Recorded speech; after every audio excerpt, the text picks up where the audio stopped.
I'm Stacy and welcome to the kitchen of my old Kentucky home. Today we're going to be making two classics. The first, a Louisville original recipe. It's been a favorite of Kentuckians for over 80 years, the hot brown. The second, we're going to make a classic bourbon cocktail. Jessica's going to whip up the whiskey sour. Let's get started.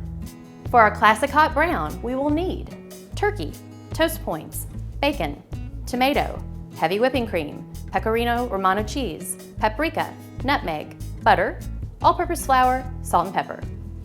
So before we layer the ingredients for a hot brown in our gratin dish, we're going to go to the stove and make a basic Mornay sauce out of these ingredients. So the sauce for our hot brown is a basic Mornay sauce. We're going to need 1.5 tablespoons of butter.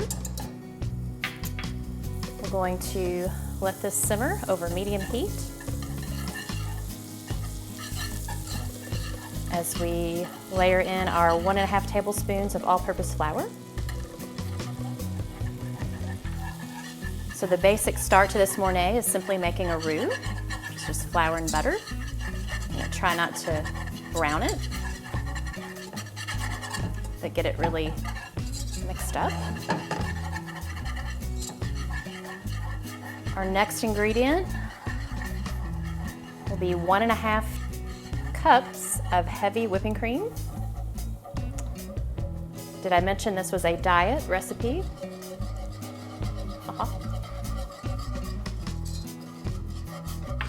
So we're going to just let this come to not really a boil. I'm just going to keep it on a simmer over medium heat for about 2 to 3 minutes until it gets thickened. Okay, this is both looking and smelling good. I wish you could smell it. It's been about 3 minutes. We have been stirring this constantly. It's starting to really thicken, if you can tell that on camera. I've just turned off the heat. Leave it on the stove, but we're going to keep stirring, no heat on, and add the 1/4 cup of pecorino romano grated cheese. Okay, we're going to whisk that in. We're going to add a pinch of nutmeg, literally a pinch, maybe 2. I didn't get that big of one in there. And you can do that to taste, trial and error. And then you can also do salt and pepper to taste. So we're going to add a little of this. We can always add a little more later if we want. So this is our classic Mornay sauce. We're going to take this over to the rest of the ingredients and assemble our hot brown. Now that we have our Mornay sauce prepared, our bacon fried, our toast points toasted, and our leftover turkey, we're ready to make the hot brown. I wanted to give you the history of that before we assemble it. And I think it'll make more sense of how this came to be. So the story goes like this. It was actually, we know the year, 1926. The chef at the Brown Hotel, which is still in existence today, it's a classic jazz-aged hotel in downtown Louisville. The chef would make bacon and eggs for the dancers that came to the hotel on the weekends. Back then, a lot of the locals would do that before dance clubs. And they would always ask for dinner before they went home. This was before the late night drive-thru, right? So the story goes that Chef Schmidt got tired of making the classic bacon and eggs and he wanted to do something different. He had turkey on the banquet that night for dinner, so he took that leftover turkey and took these other ingredients, they think maybe inspired by his German descent, where he might have had a croque monsieur in the past or a Welsh rarebit, and he came up with this, which has become a classic dish. The dancers liked it so much they kept asking for that hot turkey sandwich from the Brown Hotel, and it became known as the hot brown.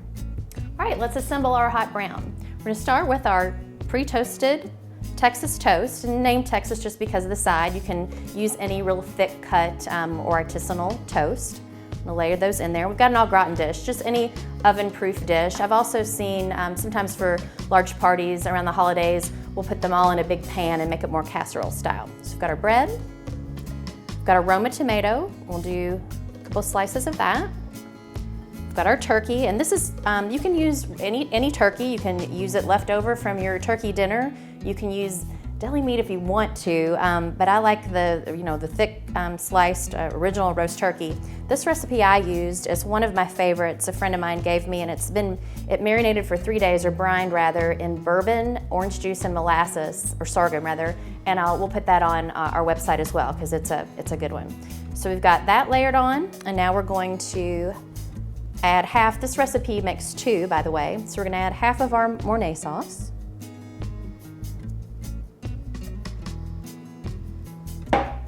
Just kind of spread that around the turkey.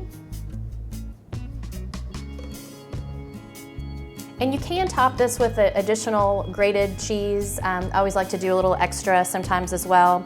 I'm gonna grab that out of the fridge and we're gonna pop this in the broiler for just a few minutes. We're gonna brown it and then we're gonna add our bacon. So more to come.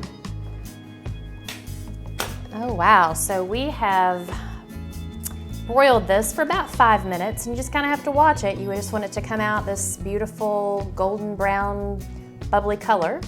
We're going to top it with a little bit of paprika. This is a smoked bourbon paprika that we get here in Louisville. You can special order it. It's Bourbon Barrel Foods. Just make that look a little lovelier. Then we're gonna top it with 2 slices of bacon. Now you can put, we cooked our bacon earlier, so it's gotten a little room temp. You can put this back in the broiler for just another second if you wanna warm up your bacon. And then I just minced some fresh parsley. Wouldn't advise using dried parsley, just forget that. But if you have the fresh on hand, it makes a nice color contrast to this. And that's your classic hot brown. So now I know I'm ready to try this whiskey sour that Jessica is whipping up. Let's go check it out.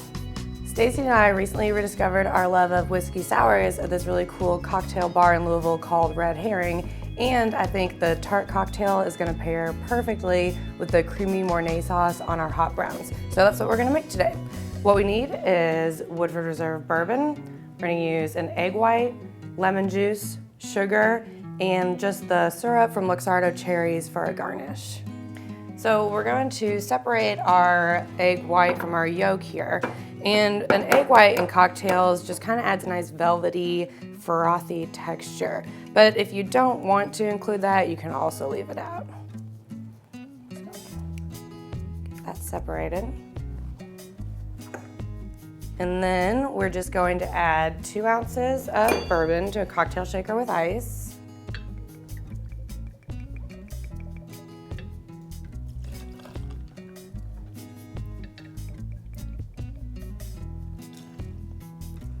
And we've got 1 ounce of freshly squeezed lemon juice and 1 teaspoon of sugar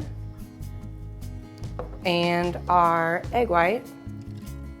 And we're gonna give that a really good shake in our cocktail shaker.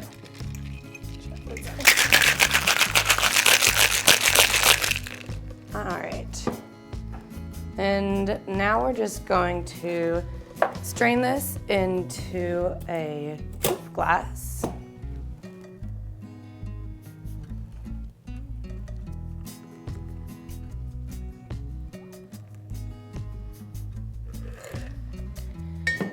And to garnish it, I'm just going to take a little bit of this Luxardo cherry syrup into a straw and kind of make a pretty circle for color there on the top.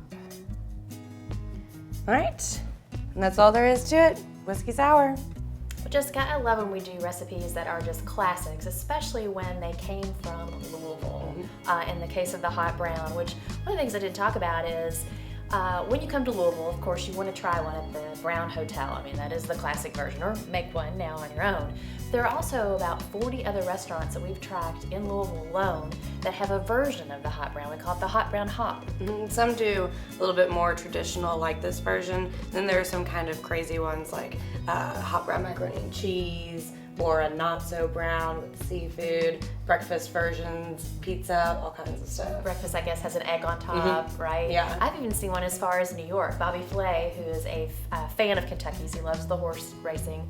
He has the hot brown on his restaurant, Bar American in Manhattan. So it's kind of becoming a Kentucky and American tradition. It really is. Speaking of traditions, I mean, it doesn't get more classic than the whiskey sour. And as you said earlier, we've kind of gotten onto them from this new cocktail lounge in Louisville. We're on a kick. You've made a great one. And I brought these coupe glasses in particular because they're a little fancy and kind of reminiscent of the opulence at the Brown Hotel. I can see so that. Wanted to send that vibe out. And you were saying, I know we do in our family, this is something, the hot brown, you can make all year, more in the fall, winter, but especially... Yeah, we do them after Thanksgiving with our leftover turkey, so it's a real holiday tradition around my house. Great use of that. Do you make whiskey sours with them? I haven't so far, but I'm going to start for sure. I think you should. Classic combo. Yeah. Well, for more information about recipes like this, please continue to follow us at culinarylouisville.com. And we'll see you next time on Bourbon And Biscuits. Cheers. Cheers.